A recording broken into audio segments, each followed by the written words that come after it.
Et on te laisse la parole, Philippe. Voilà. Merci, bonjour, bonjour à tous. Je ne sais pas qui est là, je pense que ça va apparaître dans quelques instants. Merci de m'accueillir pour cette présentation du droit de l'espace tel que je le comprends.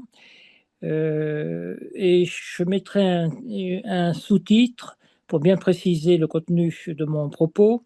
Droit de l'espace et écosystème spatial entre multilatéralisme et souveraineté. Alors, en introduction, il faut savoir que la maîtrise de l'espace confère à un État un outil de puissance en tant qu'avantage stratégique dual, civil et défense, à des fins de puissance. Je dirais qu'aujourd'hui, c'est un nouvel attribut de puissance qui est apparu dans les années 60 et qui a été révélé par la course à la Lune et le programme américain Apollo, puis par l'usage militaire des capacités spatiales à des fins de renseignement durant la guerre froide, notamment en tant qu'équilibre stratégique, mais aussi d'assistance opérationnelle lors de la guerre du Vietnam, puis de la guerre du Golfe, notamment, ça a été vu par CNN. En tant que satellite, c'est également un élément de puissance en tant que satellite donc de communication, de météorologie, d'observation et d'imagerie. Et nous sommes dans un contexte de compétition militaire. Et cette compétition militaire, même si l'Union soviétique a disparu en 1991, elle persiste, euh, elle persiste par la recherche de la supériorité informationnelle. Donc, je lis l'écosystème du spatial à l'information, à la data, et nous allons voir comment on y arrive en soulignant l'importance de l'espace euh, dans le domaine économique, télécom, positionnement, prévision et même tourisme spatial, dans le domaine militaire, le renseignement, et dans le domaine scientifique, l'observation astronomique, l'observation de la Terre, l'océanographie, etc. La data d'origine spatiale, parce qu'on parle beaucoup de l'espace, et nous verrons qu'on va distinguer deux espaces. La data d'origine spatiale devient donc un enjeu comme nouvelle valeur à rattacher au droit de l'espace naissant et au droit de l'information ou au droit commercial qui, lui, est préexistant. Euh, voilà pour l'introduction. Alors, j'ai prévu trois parties. Première partie, multilatéralisme ambiant, une réalité ou une certitude, c'est que l'activité spatiale se propage. Elle est partagée entre satellites, sondes ou stations spatiales portées au moyen d'un lanceur. Et nous verrons que l'accès à l'espace passe par ce lanceur et par un abaissement que l'on a vu au cours de ces 20 dernières années des barrières à l'entrée. Mais cet écosystème reste soumis à trois contraintes qui sont les suivantes. La contrainte juridique, nous allons la voir. La contrainte technique, le lanceur, et ensuite tout ce qui est technique du satellite, mais aussi une contrainte financière, budgétaire, notamment autour de la prise de risque.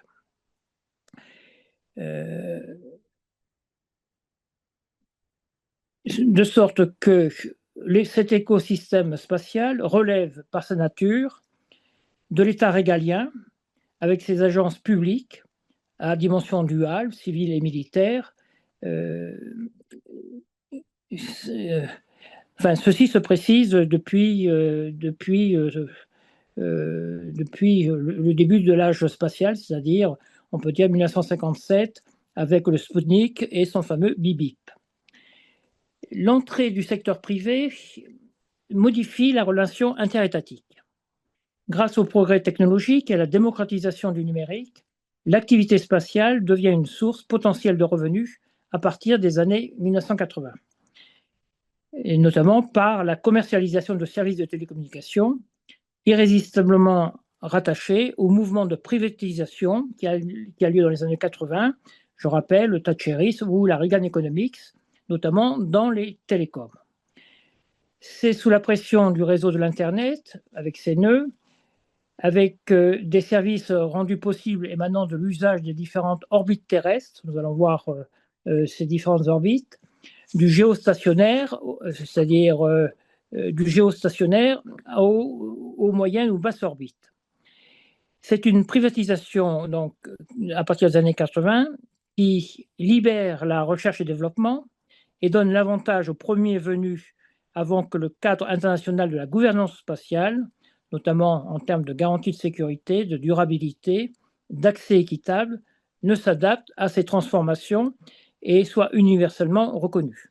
C'est bien la question que l'on retrouve dans le titre, c'est-à-dire que le droit spatial va passer d'un droit spatial public à l'entrée d'acteurs privés qui nécessite une adaptation du domaine juridique. Dès lors, les principes fondateurs du traité de l'espace, du premier traité de l'espace qui date de 1967, extra-atmosphérique, c'est important de rappeler l'expression, se heurte à une différenciation utilitaire des couches de l'atmosphère, c'est-à-dire des limites matérielles face aux réalités d'un environnement spatial marqué par l'expansion du secteur privé, la complexité croissante des technologies et un besoin de coordination entre les mécanismes de gestion et de surveillance. Le droit spatial devient donc une branche du droit international public. Il émerge en pleine guerre froide, suite à des préoccupations à la fois scientifiques et pacifiques. Je rappelle rapidement que c'est l'année géophysique internationale qui prend la décision en 1952 de tenir une assemblée dédiée à la Terre en 1957-1958, qui est une année d'activité solaire maximale, et propose à cette fin l'envoi d'un satellite pour étudier l'approche atmosphère extra-atmosphérique. Et ce sera le 4 octobre 1957 que l'Union soviétique lance Sputnik 1. À la grande surprise, les Américains ne lançant leur satellite que quelques mois plus tard, le 15 février 1958. Dès lors, ces deux puissances comprennent qu'ils disposent désormais de moyens suffisants et l'opinion publique comprend que de nouvelles menaces pour la paix apparaissent de l'espace concernant l'utilisation de l'espace, paix qui est garantie par la charte de l'ONU et qui, à l'inverse des activités maritimes, du transport aérien, comme l'OAIC en 1944, ou même des télécoms, on le verra, qui va jouer un rôle, le UIT, les activités spatiales sont évidemment dépourvues à l'époque d'un cadre juridique international. Si ce cadre n'existe pas, il y a quand même une série de conférences sur le désarmement qui remontent à la SDN et qui, après l'échec de la SDN et après 1945, laisse la place à des structures interétatiques au fur et à mesure que les États on passe de 50 à 65 États à l'ONU. Certes, des conférences qui sont séparées du cadre onusien, mais qui sont consultées régulièrement par l'Assemblée générale des Nations unies pour négocier des traités sur les armements et par conséquent pour négocier du traité sur l'espace. Et c'est le traité de 1967 de l'espace extra-atmosphérique.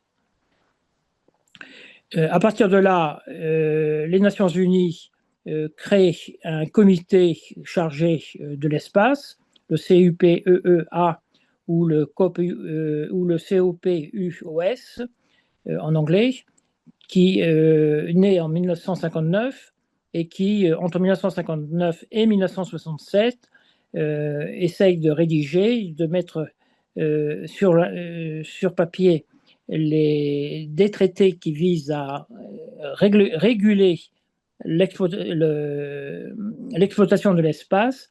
Et ce sont les 5 traités que vous connaissez et qui permet aujourd'hui, enfin qui permet jusqu'à une période relativement récente, que je situe à 2011, à réguler l'ensemble des activités spatiales sous le signe de la coopération technique et scientifique multilatérale. Ceci est important, scientifique pour l'observation de la Terre, au service de la gestion de biens publics ou de biens communs, puisque l'expression commence à apparaître à l'époque.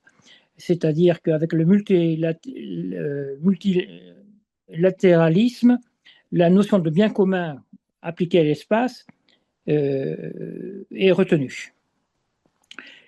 À noter à ce stade l'absence d'une définition unique, c'est-à-dire de nature juridique, quant à la limite entre l'atmosphère terrestre et l'espace extra-atmosphérique ou outer space.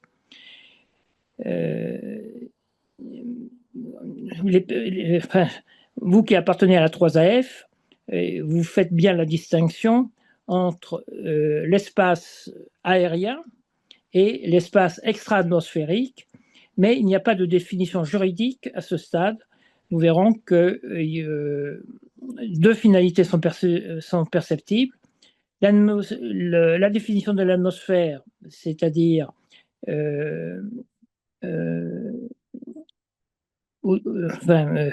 liée à l'aviation civile autour de la définition de l'aéronef, et d'autre part, tout ce qui est outspace, c'est-à-dire au-delà de ce qui est aérien. C'est la notion d'espace aérien jusqu'à 20 km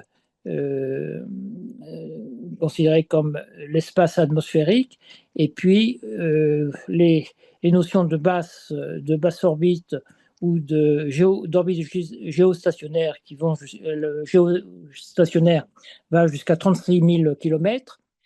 Mais tout ça correspond à des notions physiques. Il n'y a pas de définition juridique internationale autour de l'espace aérien et l'espace atmosphérique.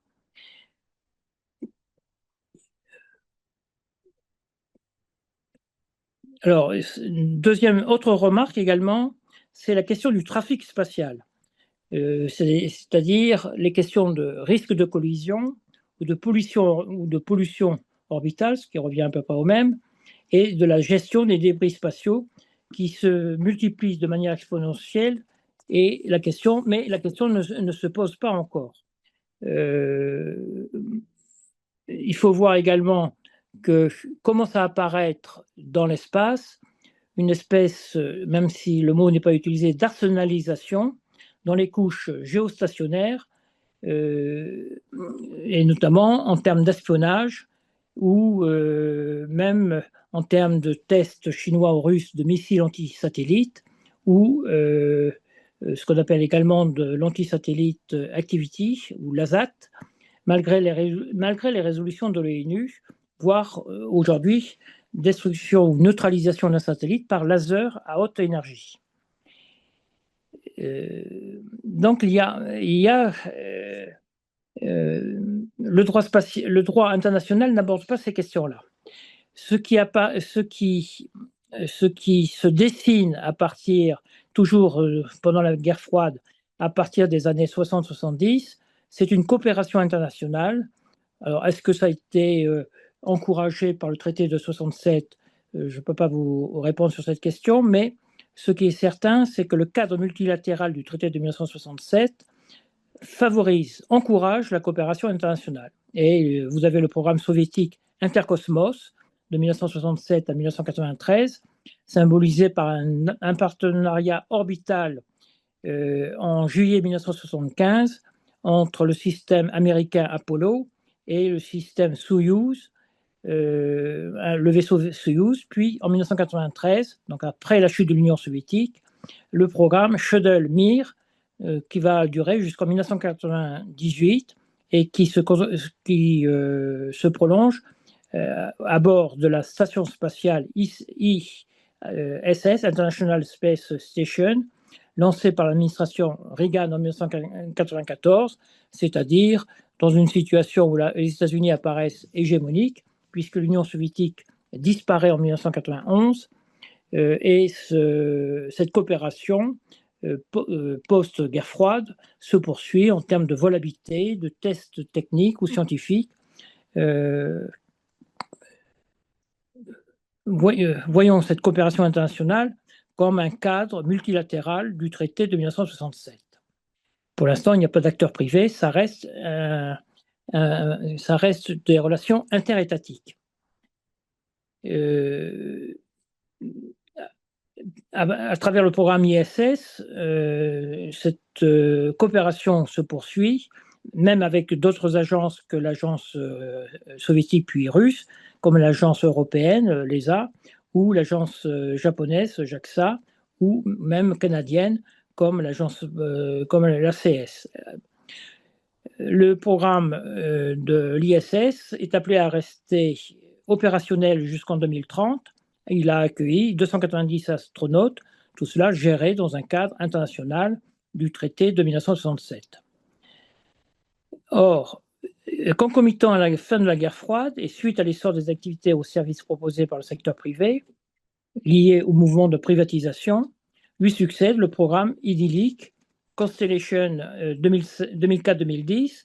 Je passe le détail de ces projets de programme, notamment qui suivent après l'échec de la Columbia en 2003 et de Challenger, précédé par celui de Challenger en 1986, et qui cherche côté américain à lancer encore, à relancer un programme d'exploration, donc toujours dans un cadre multilatéral, dans un cadre international, et qui va aboutir ensuite, à partir de 2009, à partir de 2009, au programme Artemis, que nous connaissons, puisque le Artemis 3 a été lancé ce mois-ci. L'entrée du secteur privé chamboule évidemment l'écosystème spatial, qui était essentiellement interétatique et qui structure l'espace en deux parties. D'une part, en deux parties, et qui pose une double question. La définition juridique de l'atmosphère, de part et d'autre de la ligne de Kármán, qui est considérée à 100 km d'altitude, qui est considérée par certains comme une limite entre l'atmosphère terrestre et l'atmosphère extraterrestre, extra-atmosphérique, out space. Et deuxième question, autre aspect de cette entrée du privé, c'est comment prendre en compte les intérêts nationaux, plus précisément les datas d'origine spatiale qui s'accumulent, puisque c'est le big data qui s'accumule, notamment dans la partie couche, dans les parties basses ou moyennes de l'atmosphère terrestre.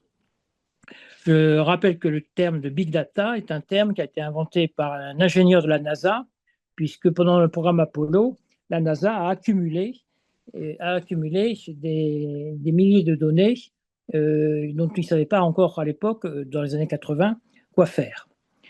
Donc c'est un contexte post-guerre froide, et même si la coopération internationale apparaît indispensable en termes techniques, en termes de chaîne industrielle, développement de lanceurs, d'assemblage en orbite vers la Lune, de réutilisation de composants. Et le terme de réutilisation est un terme qui va perdurer jusqu'au début de ce millénaire. Parallèlement à cela, eh bien, la captation de data, la notion de data, la data elle-même devient la nouvelle valeur économique qui valorise l'écosystème spatial.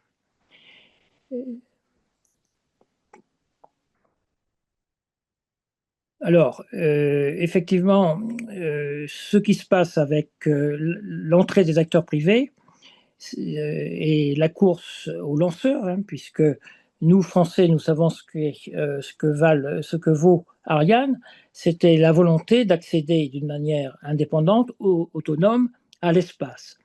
C'est comme ça que le programme français s'est construit dans les années 60.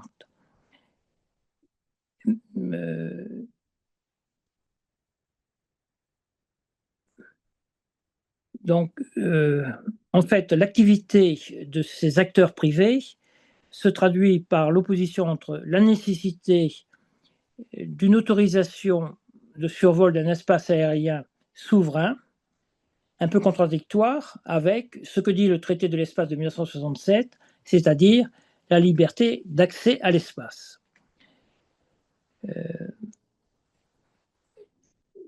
La démocratisation des technologies, la miniaturisation des composants, la multiplication des services privés ou publics, téléphonie mobile, télévision, imagerie, surveillance, météorologie, GPS, positionnement, etc., accompagnent ce nouvel espace d'acteurs privés, ce qu'on appelle le New Space, qui a donné à l'espace, c'est-à-dire sous la ligne de Kármán, un intérêt croissant qui est un intérêt croissant d'autant plus facilité qu'il y a une diminution des barrières d'accès en termes de coûts, en termes de lancement, en termes de construction de satellites, en termes de notamment des satellites de plus en plus petits, les fameux CubeSat.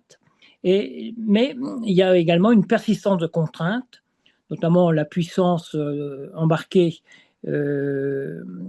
puisque c'est limité à 500 watts.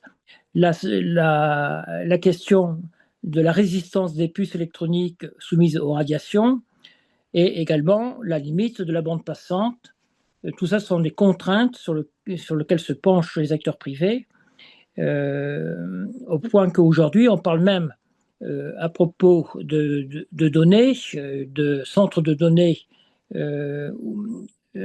spatiaux. C'est la grande tendance aujourd'hui d'imaginer des plateformes satellitaires standardisées, axées sur l'IA et étant des centres de données dans l'espace, parce que ça offre davantage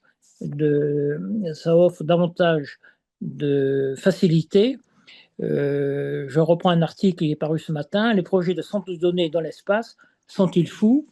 À ce stade, on peut se poser la question, mais l'imagination et l'innovation humaine étant débordantes, il n'est pas impossible d'imaginer ces centres de données dans l'espace.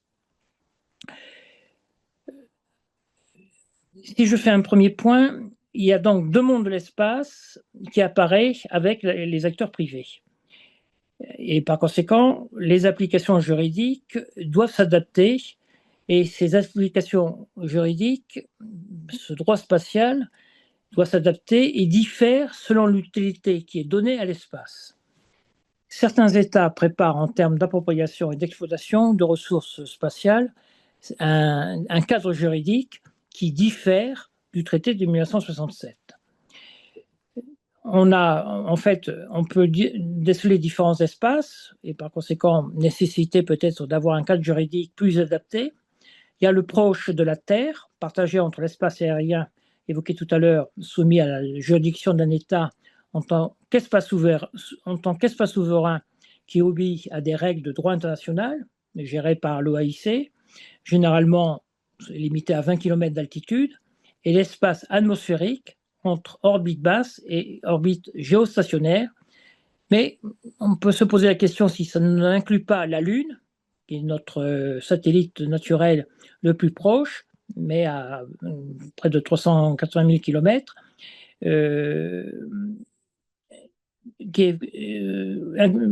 pour moi, la question se pose d'inclure dans l'espace atmosphérique notre satellite naturel.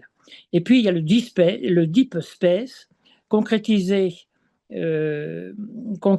par le Deep Space Network, ce que les experts appellent le DSN, qui est un réseau d'avantages publics extra-atmosphériques lointains. L'espace atmosphérique lointain, c'est l'extra-atmosphérique outspace, à vocation scientifique, donc par opposition au commercial, à vocation scientifique, constitué d'un centre de contrôle ou Jet Propulsion Laboratory, le JPL de 1936, avec différentes stations terriennes réparties sur la planète et qui est ouvert aux différentes agences spatiales. Nous sommes là dans des accords interagences qui s'installent dans le domaine scientifique, dans le domaine du droit international. Troisième couche, c'est la ligne de Kármán, qui se situe entre 80 et 100 km, à valeur non juridique, sauf pour certains États, notamment pour la FAI et pour les États-Unis, parce que, alors, qui peut se définir sur un plan juridique, droit aérien, par la notion d'aéronef, qui s'oppose à la notion de fusée, qui lui appartient à est un objet spatial immatriculé, c'est-à-dire c'est un objet à trajectoire orbitale lancé par une fusée. Cette limite Karman est reprise par certains États pour définir le champ d'application de leur législation spatiale. C'est le cas des États-Unis, c'est le cas de l'Australie, mais ce n'est pas le cas de la France. Enfin, autre couche, dernière couche qu'il faut distinguer dans ce sont les considérations géostratégiques qui font que l'espace spatial, sous la ligne de Karman, devient un enjeu opérationnel, au même titre que dans les espaces terrestres, la question de souveraineté, ou maritime, les zones économiques exclusives, les ZEE, ou aériens, y compris d'ailleurs le cyberespace, j'ai oublié de le citer, et qui apparaît soumis à la notion de souveraineté, alors que pour le droit spatial, cette notion de souveraineté en 1967 n'y figure pas. Ce droit spatial de 1967, et avec les traités et les autres traités ou conventions annexes, ont été conçus dans des années de guerre froide, mais aussi de détente, mais ne tient pas compte ça paraît évident, ne tient pas compte des avancées technologiques, ce qui fait que cette liberté de l'espace qui est retenue en 1967 considère que l'espace est un bien considéré comme illimité. C'est une conception qui était prioritaire, et non pas comme aujourd'hui, comme un bien commun, c'est-à-dire un bien commun aux ressources limitées, c'est-à-dire considéré comme un monde fini, qui se traduit par la question des débris. Aujourd'hui, la question qui ne se posait pas, je vous l'ai dit tout à l'heure, aujourd'hui cette question devient cruciale, de même que la question de la distribution des fréquences ou de la bande passante, qui est, comment dire, surutilisée. La question de l'utilité est importante concernant ces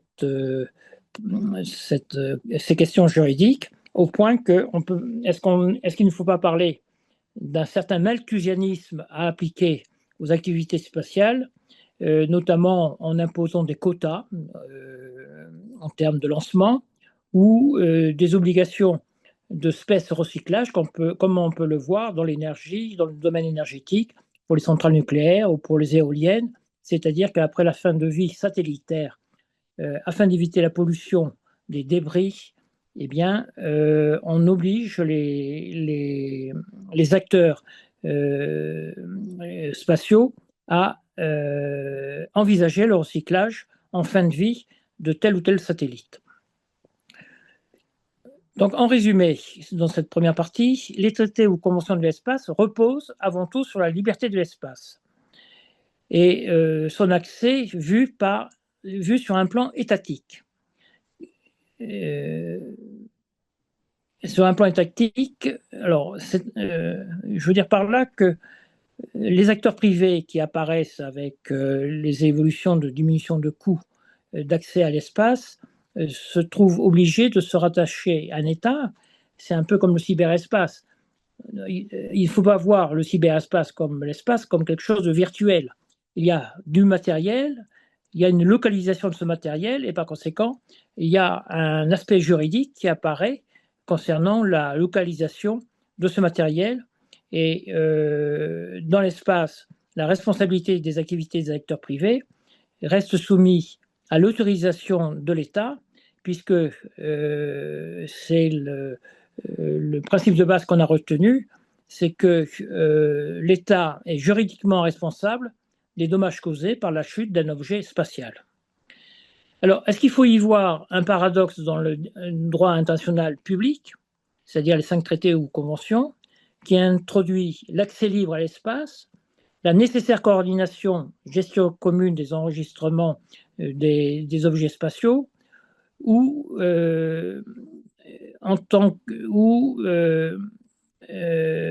comment dire,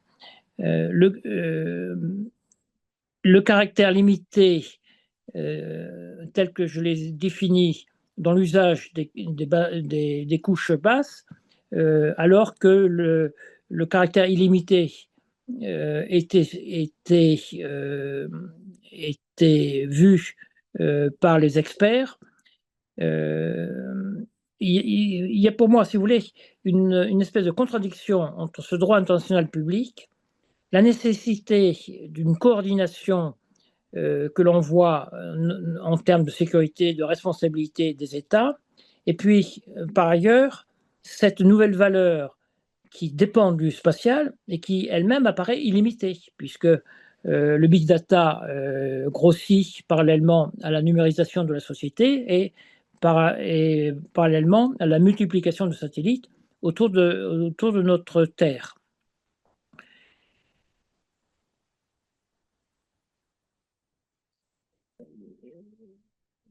Dernier point concernant cette partie, c'est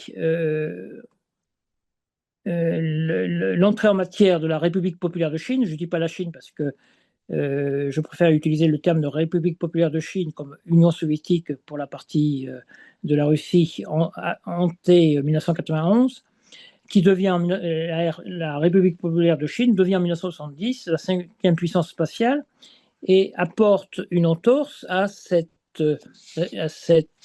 droit spatial international. Non pas qu'il ne le respecte pas, bien au contraire, il souhaite le respecter, mais il y a une rivalité qui se crée entre les États-Unis et la Chine. Et cette rivalité aboutit même de la part des Américains à l'exclure de la station spatiale. Et de sorte que cette rivalité se concrétise et aujourd'hui est une question qui demeure quand on aborde la question spatiale et que cette question spatiale, alors que la coopération était envisagée, devient aujourd'hui une confrontation entre deux pays qui sont les États-Unis et la Chine, alors que l'Europe reste essentiellement dans un domaine scientifique, même si elle apparaît tardivement dans le New Space.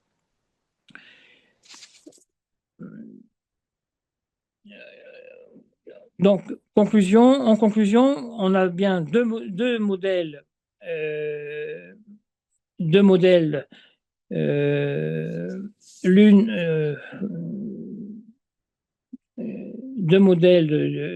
concernant le juridique. Comment dire, il y a cet aspect du traité international 1967 et puis l'incidence du marché privé d'origine américaine en termes de communication, voire un partenariat public-privé entre SpaceX et NASA, mais il y a une absence quand même, une absence du droit international qui doit s'adapter par rapport à la période des années 60. Ces deux objectifs, celui du droit international public et celui des acteurs privés, ne sont pas forcément antinomiques. Ils ont posé le cas d'un équilibre dans une logique de confrontation entre les grandes puissances citées, États-Unis, Union soviétique, et puis les autres acteurs avec leurs agences qui cherchent une place, encouragée par le coût d'accès qui s'est réduit et qui demandent aussi leur place au soleil ou leur place dans l'espace en s'appuyant sur le droit international public. Ce qui est certain, c'est qu'à l'ère de la supériorité technologique, redéfinie par ces équilibres géopolitiques, il existe une mutation, une entrée en matière, parallèlement à l'économie du spatial, l'entrée en matière de l'information edge, c'est-à-dire du rôle de la data comme nouvelle valeur et qui explique cette mutation du marché spatial avec l'entrée en matière de l'information, de données, grâce aux communications par satellite, les SATCOM pour les militaires, pour les civils, téléphonie digitale, plus généralement autour de la protection dans la transmission du signal, du signal qui reste, qui va être, enfin, c'est, je pense, la grande question qui va se poser dans les années à venir, même si elle se pose dès maintenant d'ailleurs, c'est la protection du signal et la protection de la donnée d'origine spatiale. L'émergence de ce digital edge qui accompagne l'innovation technologique et la recherche scientifique dans les activités spatiales en posant la question de la souveraineté pour les couches basses, comme on m'a expliqué tout à l'heure, bouscule par conséquent les États acteurs. Les États acteurs qui étaient tout seuls jusque dans les années fin des années 90, début des années 2000, avec leurs agences publiques et qui rehaussent la place du marché spatial et par conséquent du financement de l'industrie spatiale, puisque ces acteurs privés ces acteurs privés sont innovants et comment dire, participent à la croissance du big data. Le marché, donc le marché de la data, le marché spatial, les marchés de l'espace, se substituent à l'action publique traditionnelle dans les secteurs économiques soumis aux effets de la mondialisation et de la concurrence, et notamment pose un problème sur quel droit appliquer à ces données.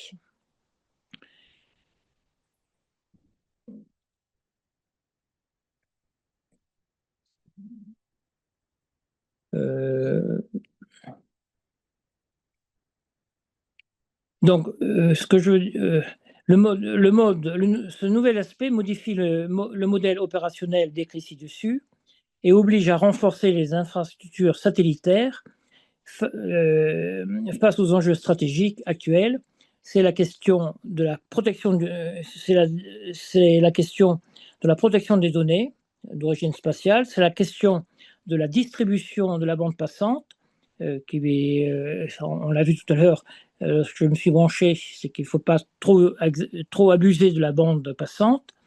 Et même si on arrive à crypter, comme on le fait pour le cyberespace, les données spatiales, eh bien, il y a en termes de sécurité cyber, la question qui se pose, notamment dans les années à venir, dès maintenant, dans les années à venir, avec la question de l'arrivée du quantique.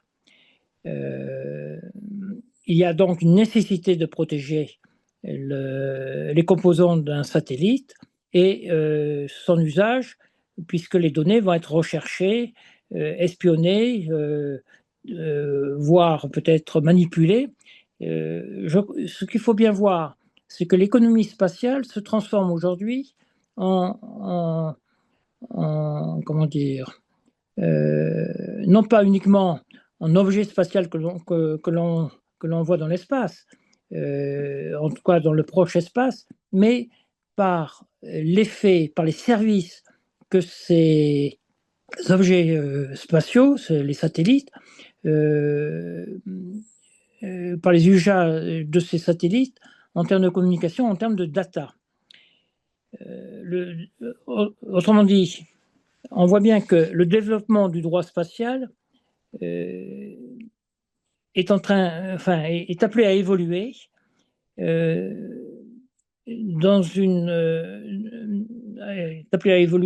en tenant compte de la concurrence qui peut exister entre les acteurs privés et en fait l'aménagement du droit spatial public apparaît comme nécessaire à l'existence ou à la création d'un droit spatial, d'un droit international privé. Autrement dit, jusqu'ici, il y avait un droit international public, très clair, interétatique quasiment. L'arrivée du privé modifie, bouscule ces acteurs classiques étatiques et profite qu'il n'y ait pas de droit international privé qui peut s'appliquer à leurs activités et à leurs data pour s'installer. C'est le cas de SpaceX, c'est le cas de Elon Musk, qui occupe les stations orbitales, les orbites basses le plus possible. Premier venu dans cette orbite, eh bien, il ne peut pas être délogé. Et donc, il s'agit d'une part d'aménager le droit de l'espace par l'acceptation d'un droit international privé selon trois axes. La délimitation des espaces extra-atmosphériques et la question de leur gestion, notamment, alors toujours en tenant compte des risques de collision ou d'interférence dans les communications. Les domaines d'application du droit international public ou privé et leur interaction selon l'article 2 du traité de 1967, c'est-à-dire liberté accordée à l'espace, confondée d'ailleurs aux accords américains de Artemis, signés en 2020, et par ailleurs l'exploitation ou l'appropriation des ressources spatiales. Alors, il faut distinguer les ressources spatiales qui relèvent de bien commun que j'ai évoqué tout à l'heure, et notamment des ressources de l'espace lointain, la Lune, Mars, les astéroïdes, et puis qui peuvent apparaître comme des biens communs, et puis les ressources rattachées à cette nouvelle valeur émanant d'objets spatiaux, émanant de satellites. C'est la data spatiale qui est peut-être d'origine publique, je pense à Copernic, mais qui est essentiellement, en grande majorité, d'origine privée euh, et qui est liée aux usages que l'on peut faire de tel ou tel satellite, météo ou observation, et avec une valeur de la data qui est certaine, hein, puisqu'elle est utilisée par les humains dans la lutte contre l'environnement, pour observer l'évolution des mers, par exemple, ou des catastrophes naturelles. Mais il reste à définir un droit international privé qui s'appliquerait à ces datas d'origine privée. Alors, on peut en distinguer différentes. Il y a la data scientifique qui apparaît comme un droit commun, comme un bien commun. Donc là, il y a le droit international classique, le DIP, ce que j'appelle le DIP, le droit international public, peut s'imposer, et on le retrouve dans l'open source de certaines agences, comme pour l'Agence spatiale européenne. Vous avez, à côté de cette data scientifique bien commun, vous avez des data commerciales dans les conditions de création, de captation, de programmation, de traçabilité et de diffusion, voire de distribution, relèvent de l'opérateur propriétaire, militaire inclus. Mais alors, le militaire, il n'est pas open source, bien entendu. Donc, à quel droit vous allez rattacher ces datas qui ont été générées par des acteurs privés? Et puis, vous avez une dernière data, après la scientifique et la commerciale, la data brute, originelle, encadrée juridiquement, alors, de programmes internationaux, qui fait que la data émise par ces programmes internationaux tomberait dans le domaine public ou considérée comme un bien commun.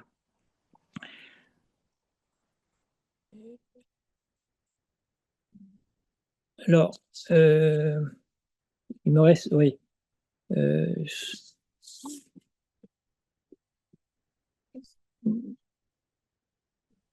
Prends le temps que tu veux. Tu prends le temps que tu veux, Philippe, il n'y a pas de souci.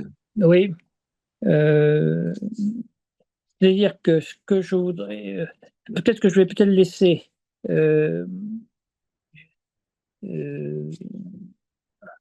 Ben, ce que j'ai voulu montrer, si vous voulez, c'est que l'arrivée d'un tiers, les acteurs privés, euh, ne rend pas forcément obsolète le traité de 1967 ou les traités qui, euh, qui accompagnent qui accompagnent ce traité. Mais ce que je voudrais montrer, c'est que apparaît, pour des raisons aussi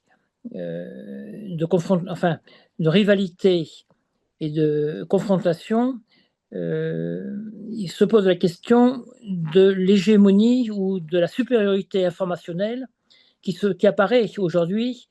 On le voit très bien dans les guerres, notamment dans la guerre contre l'Iran, euh, ou même la guerre russo-ukrainienne.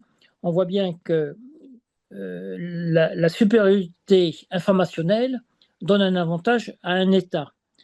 Or, cette supériorité informationnelle, elle est née essentiellement d'acteurs privés. Donc, il y a aujourd'hui un enjeu géopolitique euh, qui se concentre pas tellement dans l'espace lointain, qui reste du domaine scientifique. Mars, les autres planètes, tout ça, je ne dis pas que c'est une vue de l'esprit, mais ce sont des objectifs qui n'ont rien à voir avec ce qui se passe sur un plan géopolitique, encore qu'il peut y avoir une influence dans le domaine, dans le domaine du prestige.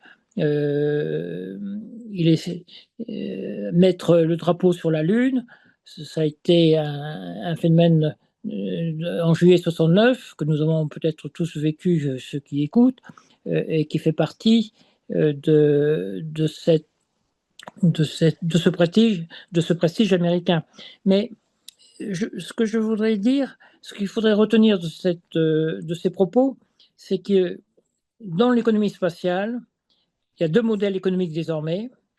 Le modèle dépassé, ancien, d'avant 1980-90, avec un socle, un premier modèle économique, avec un socle qui est sur le droit international public, le traité de 1967 et les quatre autres traités. Et puis apparaît un deuxième modèle économique dont le socle juridique reste à déterminer. Un deuxième modèle économique qui, en fait, oblige à structurer le droit spatial en ces deux socles. Le socle international de liberté de l'espace, de coordination, de travail en commun, et puis un socle beaucoup plus privé, beaucoup plus porté sur le commercial et la recherche de la supériorité informationnelle, dont aujourd'hui il reste à définir un droit international privé ou un rattachement à un droit existant, puisque, comme je l'ai dit au début de mon introduction, comme pour le cyber, il n'y a rien de virtuel dans la data. Il y a forcément une antenne, il y a forcément un data center qui est localisé. Donc, on voit très bien qu'on peut rattacher la data spatiale qui doit être protégée, pour faire ce que j'ai dit à propos du quantique, qui doit être scripté à un moment donné ou à un autre. Aujourd'hui, l'accès à la donnée spatiale est relativement facile et même elle peut être espionnée, surtout au niveau des stations terrestres. Mais de plus en plus, ces données spatiales vont être cryptées. Et donc se pose la question du quantique, de l'arrivée du quantique. Mais à partir du moment où vous avez des données spatiales privées émises par des acteurs privés, des opérateurs privés, eh bien, vous avez forcément un rattachement, soit au pays de lancement, soit au pays qui revendique, ou la société qui revendique le satellite, et par conséquent qui est rattaché, qui est déclaré dans un pays. Donc, on peut rattacher cette nouvelle valeur économique, non pas à un droit international, non pas au droit international public, parce que il a un caractère privé, mais on peut le rattacher au droit, enfin, oui, au droit qui gère l'information, à des droits qui existent déjà sur notre planète et qui est soit le droit de la donnée, soit le droit commercial. Enfin, on peut rattacher cette data d'origine spatiale à un des droits qui existent, droit commercial, droit des affaires, qui existe chez nous, enfin chez nous, dans les différents pays. Voilà ce que je voulais dire. En conclusion, la maîtrise de l'espace confère à un État un outil de puissance. On le voit très bien avec les data, on le voit très bien avec les observations. C'est un avantage stratégique à la fois dual, civil, concurrence et militaire, observation, et avantage stratégique à des fins de puissance. Et c'est bien là que la question se pose pour l'Europe, puisque l'Europe n'est pas souveraine. Je vous rappelle que l'Europe, les traités européens sont des traités commerciaux. Traités commerciaux dont il n'est jamais question de souveraineté. Donc, l'espace est un attribut de puissance qui a été révélé par la course à la Lune et le programme américain Apollo.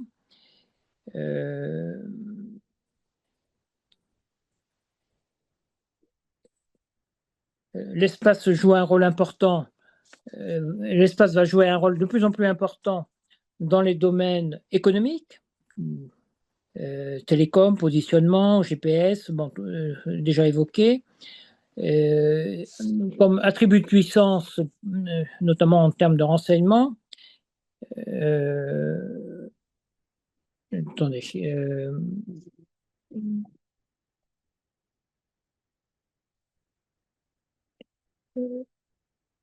Et en fait, on se retrouve avec, suite à cette différenciation, suite à ces deux socles juridiques, on se retrouve dans une différenciation entre l'espace aérien clairement défini, défini par le transport aérien, dans le transport aérien, et l'espace atmosphérique. Le premier, donc, l'espace aérien est clairement défini, alors que le second, l'espace atmosphérique, reste aujourd'hui, on le voit très bien par l'entrée des acteurs privés, insuffisamment encadré.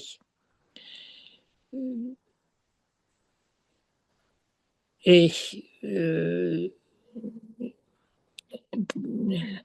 les activités spatiales il me semble que les activités spatiales obligent à une approche pragmatique pour les couches les plus basses, enfin pour les couches basses jusqu'aux couches géostationnaires.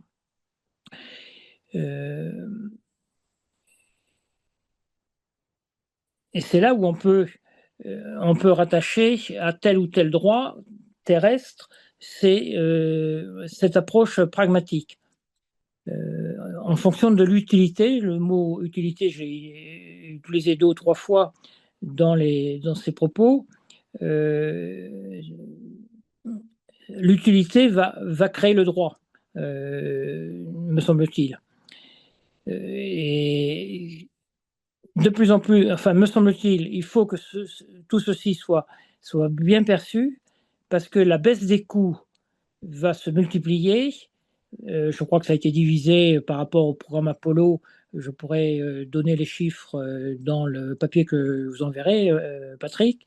Mais la baisse des coûts va de pair avec la multiplication des acteurs et par conséquent la nécessité d'une régulation plus précise en termes de traçabilité, en termes de suivi, en termes de transfert dans les législations des États lanceurs ou des États devenant acteurs dans le domaine dans le domaine commercial.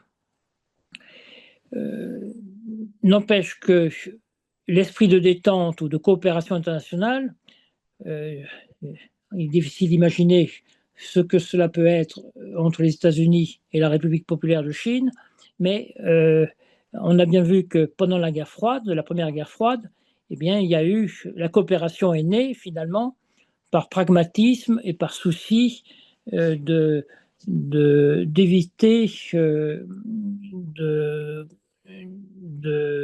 transformer l'espace en un lieu de confrontation, alors que l'arsenalisation de l'espace semble être en cours, et j'ai évoqué tout à l'heure les missiles anti-satellites, le brouillage des satellites, ou même l'approche pour espionner tel ou tel satellite, comme ça a été le cas d'un satellite franco-italien par un satellite qui a été approché par un satellite russe. Autrement dit, il faut rester vigilant. L'arsenalisation de cet espace apparaît évident aujourd'hui, mais conduit à réfléchir à l'amorce d'une politique de détente, voire de dissuasion, qui aboutira à une détente.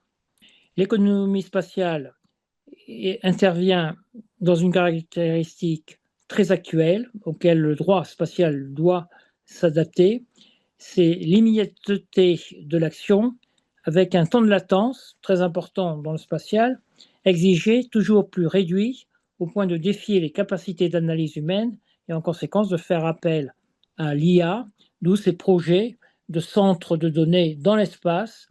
Euh, L'imagination humaine, c'est Jules Verne qui l'avait dit, je vous le rappelle, tout ce que peut imaginer l'homme, ben, un jour ou l'autre, ça se réalise. De la Terre à la Lune, ça s'est réalisé avec le projet Apollo.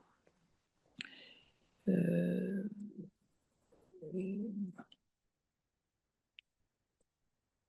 il me semble que, alors, si on doit observer, et je terminerai là-dessus, dans une confrontation possible entre les États-Unis et la République populaire de Chine, autrement dit, l'Europe étant absente, l'Europe ayant peut-être une carte à jouer sur le côté scientifique.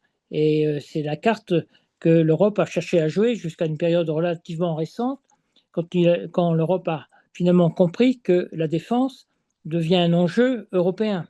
Mais ça, c'est un autre sujet. Ce qui est certain, c'est que dans cette rivalité Chine-États-Unis, moi, j'aimerais quand même faire passer un message philosophique qui est dû à la lecture d'un livre de 1946, Les armes d'aujourd'hui et de demain, de Vannevar Bush, que vous connaissez certainement. C'est celui qui a été le principal conseiller scientifique de Roosevelt. C'est que, euh, comme il le suggérait, l'esprit d'innovation créatrice demeure un élément de puissance dans des pays de liberté et des pays où l'innovation qui a explosé avec la privatisation, avec la Reagan Economics des années 80, eh bien, l'innovation se trouve plutôt du côté de l'Occident que du côté, on l'a vu d'ailleurs avec l'Union soviétique, que du côté de pays à caractère autoritaire. Et c'est là où je lance, enfin, je dis que le droit spatial peut être un droit de coopération et de paix si on arrive, si finalement euh, cet esprit d'innovation, de liberté tel qu'on le retrouve aujourd'hui dans le New Space perdure en Occident. Voilà. Patrick, Oui, bah écoute, merci beaucoup. On a appris c'était un beaucoup de peu choses. long peut-être, un peu Non, fastidieux parce non, que je lisais c'était papier. passionnant, c'était passionnant. Moi, j'étais très accroché par rapport à cette présentation. Comme nous sommes pas nombreux, je vous propose, si vous le souhaitez, poser des questions à Philippe, bah, vous levez la main et puis vous prenez la parole. Des questions, Dominique, André, Jean-Jacques, Gérard Porcher. Gérard, tu as des questions, non? Non, pas de questions. Si, j'en aurais peut-être. Jean-Jacques en a. Oui, Jean-Jacques, oui, vas-y. Ouais, j'avais deux points. J'étais un peu surpris qu'on parle de biens communs concernant les data scientifiques, parce qu'en fait, les data scientifiques appartiennent quand même aux opérateurs. C'est-à-dire, quand on prend des missions type Hubble ou James Webb, les datas sont pas du tout mis en commun. Les datas appartiennent à l'opérateur, et si l'Europe accède actuellement à certaines datas de James Webb, c'est parce qu'il y a eu un accord commercial de passer avec la NASA. Mais les datas sont rarement mises en commun. Ensuite, alors la grande question que je me pose, c'est la confiance qu'on peut avoir dans un futur droit, effectivement, de l'espace privé. Et si un tel droit existe, comment le faire appliquer, quoi. Aujourd'hui, l'Europe, enfin la France en particulier, avait mis en place une loi sur les opérations spatiales, la LOS, qui en fait est un peu contraignante pour les opérateurs européens et qu'on applique toutefois, mais les Américains sont pas privés de dire qu'on se tirait des balles dans le pied, parce qu'effectivement, elle est contraignante et source de surcoûts. Et une loi type la LOS française, aujourd'hui, les États-Unis n'envisagent pas du tout de l'appliquer. Donc c'est quand même très, très difficile d'imaginer des choses en commun, sachant que là aussi, ben, commercialement, c'est coûteux. C'est coûteux et je suis pas certain que des entreprises comme SpaceX, et je dirais même peut-être les Chinois à venir, je suis pas certain qu'ils soient volontaires pour signer des accords internationaux. Voilà, enfin, j'espère que ça se fera peut-être parce que, en particulier sur la question des débris, on risque d'arriver à des situations dramatiques. Donc peut-être que par nécessité, on arrivera à trouver des accords sur une meilleure gestion des orbites, je dirais. Mais c'est difficile parce que les enjeux financiers sont colossaux. Réponse, Philippe, non? Oui, bah oui. Non, mais vous avez tout à fait raison. Je partais de l'idée concernant les datas scientifiques que un certain nombre de datas scientifiques, notamment celle de Copernic, pouvaient être considérées comme des biens communs. Alors c'est vrai, c'est certain que euh, les, les data scientifiques qui viennent d'opérateurs privés, évidemment, vous l'avez dit vous-même d'ailleurs, ça peut être une source de revenus qui évidemment permet de rentabiliser l'activité spatiale de cet organisme. Mais il y a un certain nombre d'organismes, et je pensais plutôt à ceux-là, qui mettent en commun des données scientifiques qui sont utilisées par des universitaires. Alors ça peut être suite à des accords avec des universités, c'est vrai, mais bon, euh, c'est, il existe quand même des données scientifiques qui sont accessibles à tous. Notamment, je ne me souviens plus, il y a il y a une agence américaine qui a été supprimée d'ailleurs par Trump qui permettait d'accéder à ces données et qui était d'ordre public. Point. Ça, c'est La NOAA. Oui, oui, tout à fait. Oui. Bon, même en France d'ailleurs, certaines données publiques sont payantes, et bien que gérées par l'État. Alors, c'est une philosophie. Enfin, je ne cherchais pas à intervenir sur cette philosophie, mais il est certain que à partir du moment où vous parlez d'opérateurs privés possédant ces données scientifiques, et notamment même la Météo France aujourd'hui a des données qui devraient être publiques, mais certaines données relèvent du secret défense et évidemment ne sont pas accessibles au public.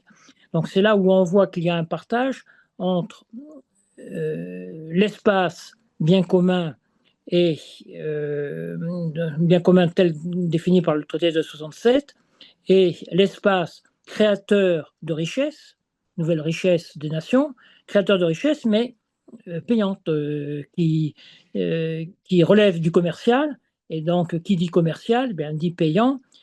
surtout aux États-Unis. Et vous avez raison, il n'est pas certain que Elon Musk rende accessible gratuitement toutes les données qu'il peut ramasser dans le Starlink, dans la constellation Starlink. Bon, ça c'est le premier point. Il me semble que le droit, quand j'ai parlé des deux socles, je crois qu'il y a un socle qui va rester immuable, c'est la nécessité de se coordonner à partir du moment où on fait des lancements dans l'espace. Parce que se pose la question des débris. On ne peut pas imaginer, d'ailleurs, l'immatriculation est une forme d'existence pour l'État. L'immatriculation, que ce soit d'un véhicule ou d'un objet spatial, permet à un État d'avoir une maîtrise, une connaissance, une traçabilité des opérateurs qui travaillent à partir de son territoire. Se pose la question, évidemment, de faire la part entre ce qui relève de la défense, et c'est là où je vais en venir à l'Europe, de la défense que l'Europe a découvert récemment, mais que nous, Français,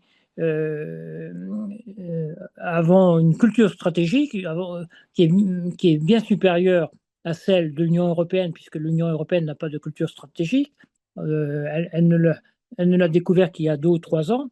Mais nous sommes certainement, et peut-être grâce au général de Gaulle, que ce soit Ariane, que ce soit Airbus, que ce soit toutes les décisions qui ont été prises, certaines en 1945, d'autres à partir de 1958, c'est quand même une expression d'une souveraineté que recherchait le général de Gaulle et que vous ne retrouvez pas en Europe. En Europe, il y a quand même un problème qui se pose, même si aujourd'hui la loi, même si aujourd'hui, en s'appuyant sur l'article 116, je crois, du TUE, l'Europe essaye de mettre la main sur une activité spatiale, alors que l'activité spatiale peut comporter des aspects souverains pour un État membre.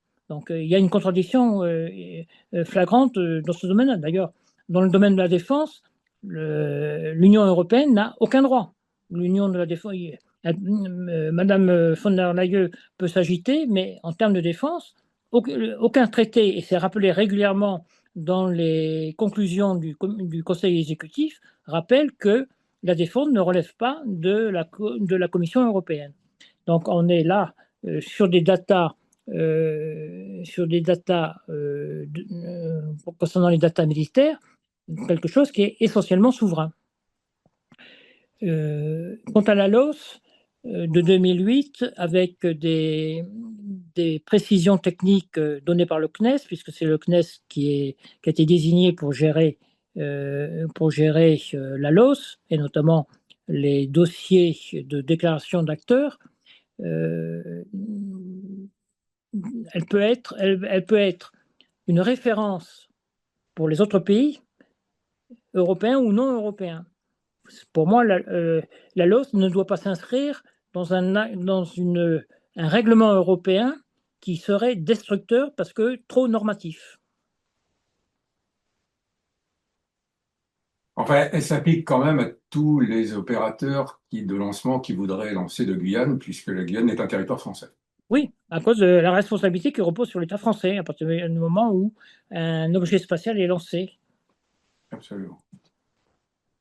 Non, mais il me semble que la LOS, d'abord le CNES est quand même une entité qui est très bien gérée. Si vous voulez, là on dévie un peu sur l'Europe. L'Europe a hérité d'un savoir-faire français, que ce soit le spatial, que ce soit l'aéronautique, Airbus. Alors il y a eu simplement un échec, mais parce que le marché l'a emporté, c'était Unidata, dans le domaine informatique. Mais parce que les ingénieurs n'avaient pas vu l'importance prise par le PC. Ils étaient encore dans les gros ordinateurs tels qu'ils étaient conçus dans les années 40-50. Mais aujourd'hui, je me permets de poser la question, qu'est devenu cet héritage français apporté à l'Europe, même si l'Agence spatiale européenne n'est pas une agence de l'Union européenne, c'est une agence intergouvernementale. L'intergouvernemental a réussi en Europe. Espérons que la LOS soit adoptée sous un angle, avec des accords intergouvernementaux, et non pas par la Commission européenne. Ok, merci Philippe pour ces précisions. Y a-t-il d'autres questions? Oui, Non? moi, je veux Oui, bien. vas-y. Moi, André, vas-y. je suis parfaitement naïf dans ce domaine qui vient d'être traité là. Donc, j'aurais aimé vous demander quelle est votre définition précise. Vous avez utilisé le mot data d'origine spatiale. Alors, c'est quoi des data d'origine spatiale? Parce que pour moi, jusqu'à présent, le spatial, c'était mélanger de l'oxygène et de l'hydrogène et de mettre le feu. Donc, complètement ignorant des problèmes juridiques. Donc, alors, il me paraît évident,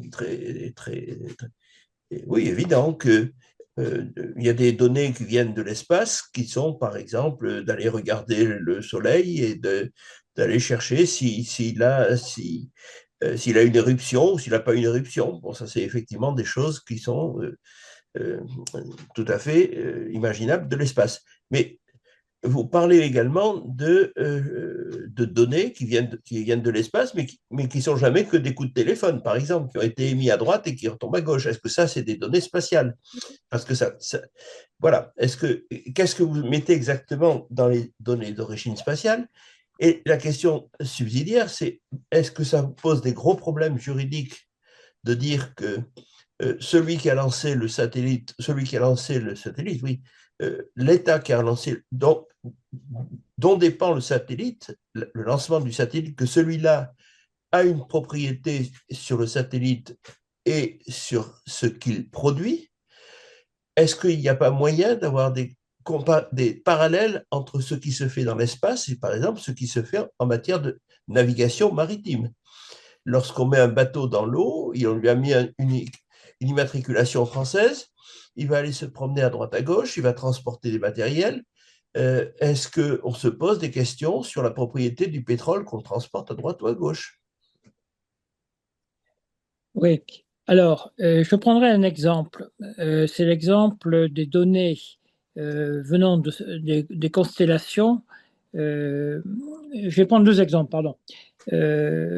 On dit souvent que les constellations va permettre de faire disparaître les zones grises, c'est-à-dire dans ces zones grises qui ne sont pas câblées, eh bien, ils pourront par les satellites recevoir la télévision, la téléphonie, un certain nombre de données qui leur permettra de sortir de cette zone grise. Eh bien, ces données sont des données d'origine spatiale. C'est parce que le satellite va pouvoir renvoyer tel ou tel signal qui sera capté au sol par des personnes qui ne peuvent pas être câblées câblées ou avoir la fibre optique, qui pourra recevoir la télévision ou la téléphonie grâce à des satellites. Eh bien, les satellites ont une base terrestre qui va émettre un certain nombre de signaux reçus par le récepteur, et vous-même, si vous avez une télévision dans cette zone grise, vous pourrez recevoir ce signal. Et c'est là où il y a un risque, notamment, et ce sera le deuxième exemple, c'est là où il y a un risque de captation d'une data, d'un signal venant d'une base terrestre vers un satellite et ensuite qui renvoie ce signal. Le deuxième exemple, c'est celui de la guerre entre la Russie et l'Ukraine et le rôle de Starlink. Starlink joue ce rôle pour les Ukrainiens qui a permis d'apporter aux Ukrainiens de la data d'origine spatiale, à tel point que, d'une manière détournée, les Russes ont pu le capter. Ça a été dénoncé par les Ukrainiens à Elon Musk, qui a coupé, qui est allé chercher, qui est allé comprendre comment il pouvait y avoir un piratage par des abonnements de non-russes auprès de Starlink, et qui permettait à ces Russes, abonnés non russes, de recevoir du Starlink. Ben, tout cela, c'est la data. Et quand tout à l'heure j'ai évoqué le côté cryptage de ces data, eh bien, il y a un enjeu qui est en train de paraître. Je vous rappelle qu'il y a un executive order de Trump, oui, c'est de Trump, qui exige que l'ensemble des entités qui travaillent avec les satellites soient équipées de quantique d'ici 2000, à partir de 2030, pardon, à partir de 2030. Donc, il va y avoir un enjeu, d'ailleurs dans le big data, c'est-à-dire des milliards de données et qui a permis de développer l'intelligence artificielle. Eh bien, vous avez ces plateformes qui sont envisagées comme étant des centres de données dans l'espace. Eh bien, si vous ne cryptez pas les données qui seront traitées par l'intelligence artificielle dans, dans, ces, dans, ces, dans cette intelligence artificielle embarquée en satellite, eh bien, vous risquez d'avoir évidemment une fuite de ces données. Donc, il y a un cryptage qui est nécessaire, qui va apparaître, qui va se développer. Mais quel cryptage? Un cryptage aujourd'hui, eh bien, quand le quantique sera opérationnel, eh bien, n'importe quel cryptage de nos jours deviendra clair. Donc, il y a un enjeu. Est-ce que j'ai été suffisamment clair? Vous êtes clair, mais ce que je ne comprends pas, c'est la spécificité de l'espace là-dedans, parce que le satellite qui est en orbite, c'est un outil. De la même façon que à Paris, on peut mettre une station, une chaîne de télévision, elle va envoyer ça à une antenne et l'antenne va redistribuer. L'antenne, elle est plantée au sol. Bon. Là, l'antenne, elle n'est pas plantée au sol, c'est une antenne qui se balade dans le ciel. Mais du point de vue juridique, quelles sont les spécificités vraiment fondamentales qui font que le spatial, on ne traite pas le satellite comme l'outil, comme l'antenne voilà. Le spatial, un satellite est composé d'une multitude de logiciels et de composants embarqués. Et oui, mais l'antenne aussi. Oui, mais le satellite n'est qu'un récepteur, en dehors du fait qu'il peut prendre des images et transformer en numérique et envoyer sur Terre. Un satellite a des composants embarqués qui produisent de la data, qui peut produire de la data ou qui peut renvoyer de la data qu'il a reçue. Donc il y a bien une data d'origine spatiale, soit créée par le satellite qui a une caméra qui transforme ce qu'il observe en numérique, en data, et qui renvoie. Tout à l'heure, je vous ai cité l'origine du mot Big Data, qui a été inventé par un ingénieur de la NASA qui voyait s'accumuler au siège de la NASA toute une série de données qui venaient des vaisseaux spatiaux, qui venaient du programme Apollo. Eh bien, vous avez une donnée d'origine spatiale, elle n'est pas d'origine terrestre, elle a été créée dans l'espace. Ok, merci Philippe. Je pense que on va s'arrêter là, sauf s'il y a encore une dernière question.